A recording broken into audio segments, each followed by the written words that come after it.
All right, hello Evelings, and welcome to this episode of Aries Gaming. Today we're playing EVE Online like we always do, and we're going to talk about PvE Myrmidons. Now, with the expansive blast and uprising of Battleship prices, I was looking for some alternatives to do level 4 mission stuff or any higher level PvE kind of content. And so I went vertical on this one. So this is a PvE Myrmidon fit that I came up with. Now, a lot of my other PvE fits, you know, my Vexor fit or my Vexor Navy issue fit, those are both drone boats with blasters. But this is a Myrmidon, so we built a drone boat with blasters. All right, so here we go. Let's talk about the fit and what's going on here. First of all, we got to talk about the bonuses on this ship, okay? A lot of armor repair amount bonuses, just like the VNI, making it really good for everything. I don't know, I love the VNI and I love the Myrmidon. And then 10% bonus to drone hit points and damage. Now, I don't think I have battlecruisers even maxed out, so this is still missing a little bit of... Do I have Galente battlecruiser maxed out? I don't know. Yeah, it would take me a month to really max this puppy out. All right, but so I'm still missing a bit of its functionality. It can be even better than this, and I've been having a blast with it so far. So let's start up here. We've got 4 heavy ion blasters because I found that without the armored command burst up here, I wasn't getting enough reps. Right, so you know, an extra 18 hit points a second is pretty significant against a lot of these missions. So I decided to cut one of the blasters from up here and put that in. You might be able to get away without it and just warp off a couple times instead, but it just felt more efficient to just have this on here. Now again, with all of these builds, you know, I have fairly good skills on this pilot, so you know, you're going to have to meta or tech 1 a lot of these things to probably make it fit, and that's okay. It just, you know, you're going to have to, some of the level 4 missions you won't be able to do, but a lot of them you will. Isn't that a helpful statement? Some of them you won't, but a lot of them you will. Okay, so 50 MN Restrained Microwarpdrive, like you do, because it's really the only Microwarpdrive. You need to be going fast and getting in on stuff when you have a blaster build, all right? And this Myrm is a blaster build. So Afterburner won't cut it. You're never going to get to anybody, and you're going to be sad. So the one place I splurged on this fit is in the cap battery. It's... The fitting space you save with these Republic Fleet large cap batteries is craziness. You know, a large one takes another 150 power grid over what this one does, and I just don't have that kind of space. I just don't have it, you know, buddy. So this is the one splurgy thing, right? Like if you look at the, you know, this is 25 mil, everything else is under 10 as far as modules go, right? Except for the hull itself, which is so crazy cheap right now. A couple of cap recharger 2s because we're trying to be cap stable.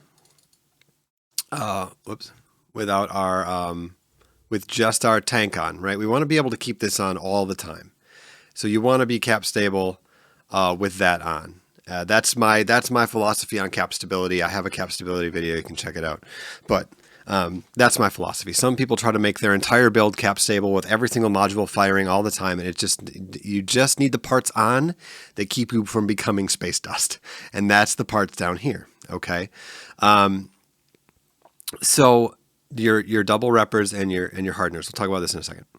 Okay, so this Microwarpdrive and the large cap battery Republic fleet and a couple of cap recharger 2s.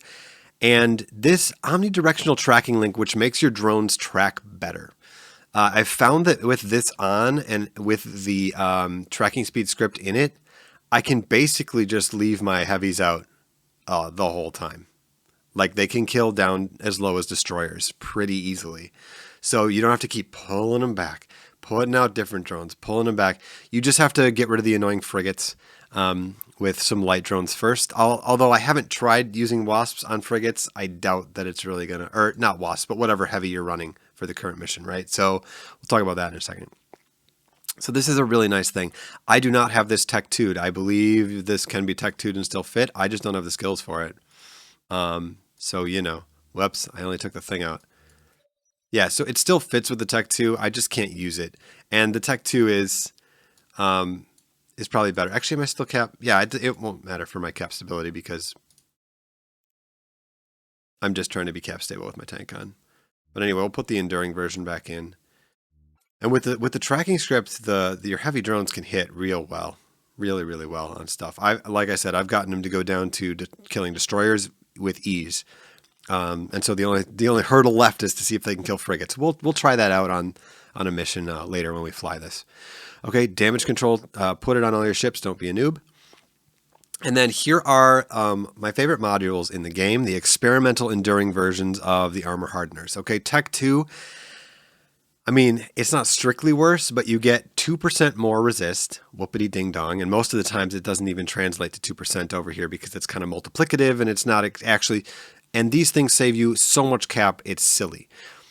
In order to run level 4 missions, you need to have one of each type of these ready to go. Okay, so this fit has the thermal and the kinetic on it, but like you need one of each type. Get the EM, get the explosive, because depending on what mission you come up against, you're going to swap these out for the 2 best hardeners you can. Okay. Then a drone damage amp 2, because our drones are significant. This gives us another 70 DPS, right? Which is good, because a lot of times, killing stuff fast is good tank too. And then we get to the bread and butter here, medium armor reps, 2 of them. Okay. And with the bonuses of the Myrmidon, you really can crank up how much reps you can get. With this on, 140 hit points a second of reps, which is, it's a lot. It's a lot. That's a lot of reps. You're going to feel real good and real spicy. And this gives you plenty of time if you're getting overwhelmed by stuff in a mission. You can warp out. Make sure you're killing anything that can scram you first. Prioritize it. Get it off the field. And then if you get in trouble, just warp out of there. With this much HP per second, you should have plenty of time to make that decision. And you can always overheat for insane amounts of rep. 180, and you can overheat these guys. And you're going to be just fine for the most part. Okay, so medium capacitor control circuit 2, which helps bring us into cap stability with just our tank on. Without this, get out of here. I can't overheat that, I guess. Without it, we're not cap stable, right? So we want to be cap stable with our tank on, like you do. Medium ancillary current router 1 is the only thing that allows me to have this fit. If your fitting skills aren't amazing, get them to be amazing, but I'm not sure this fits in. Oh, it does fit. So you could do the 2. That raises the cost a bit, but you can still make this build fit if you're like short on power grid by cramming a 2 in here, because you still have enough calibration in your rigs, right? So I didn't know if that would work, but it does. But I don't need that. I'll just use the 1, which is a lot cheaper. And then a nano pump, because, more healing is good. This is basically, you just want to heal your way through everything. Okay, so then let's talk about what we need down here. We need null for when you can't get close to stuff, or you just want to start blowing it up a little bit earlier. You don't feel like repositioning. It's a fine ammo. It's fine. It's like, it's like Pepsi. Is Pepsi fine? I don't know. It's null. Null is Pepsi and void is Coke. Okay. So void ammo is going to be your friend, but you got to be parked inside their trunk to hit them with this. So that means using your Microwarpdrive to get in there really close and making sure you're orbiting tight. I don't think the Myrmidon has a small enough sig radius and a fast enough, non-MWD meters per second to like avoid hits from a battleship, but you might be able to. If you're 500 meter orbit of something, you might be able to speed tank the Myrmidon this way. Then we just carry some rapid repair charge for our armor command burst, right? So that's what you got down here. Now here's another thing you need to buy. All the kinds of drones, all 4 delicious flavors, right? You need the Caldari and the Minmatar and the Galente and the other guys, the Amar drones too. We didn't forget about them, no sir. Because depending on what mission you're running, you're going to be hitting into different resistance holes, and you want to keep a batch of these guys in here. Now, most of the time, like I said, you're just going to be using your ogres or your heavies, whatever they are. I'm actually thinking it might be possible to cut your medium drones because your heavies can handle destroyers in this build. At least mine can. I'm not sure. It might depend on your drone tracking, but you might be able to just carry heavies and lights because you got to get the frigates. Those are the things that scram the most. Not all the time, so you got to check the mission to see what's going on.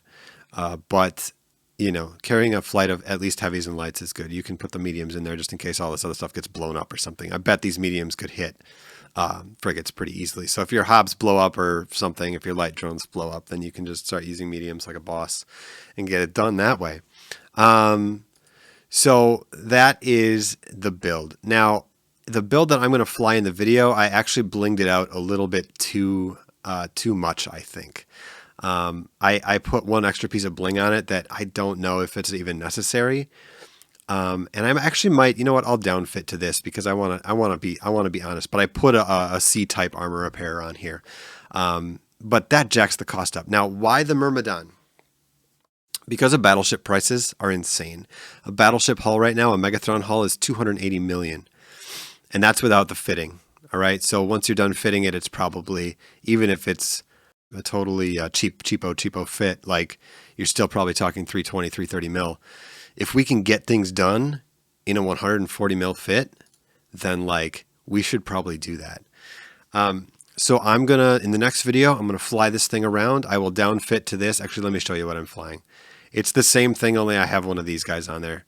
But I don't think it's necessary. I think I fit that before I decided to cut a blaster and put a command burst in. And like I said, that jacks the price up a ton because these C-type things are 65 mil. So like, you know, I'll probably cut that and add another one. Do I have... Oh, you got to do this, and then you got to do this. Do I have another one of these in Anya? No, they're both in Dodixie. I'll go pick one up and fit it the way I showed you in the video, and then we will go fly it around, and hopefully I don't blow up, and hopefully it's efficient. I've already run a few missions with it, and it felt pretty good, but we'll keep experimenting with it and making sure that it's a decent thing that does not suck. So, thanks for watching. Please like and subscribe if you want more Myrmidon shenanigans. And I will see you in the flight of the PvE Myrmidon. Thanks for watching.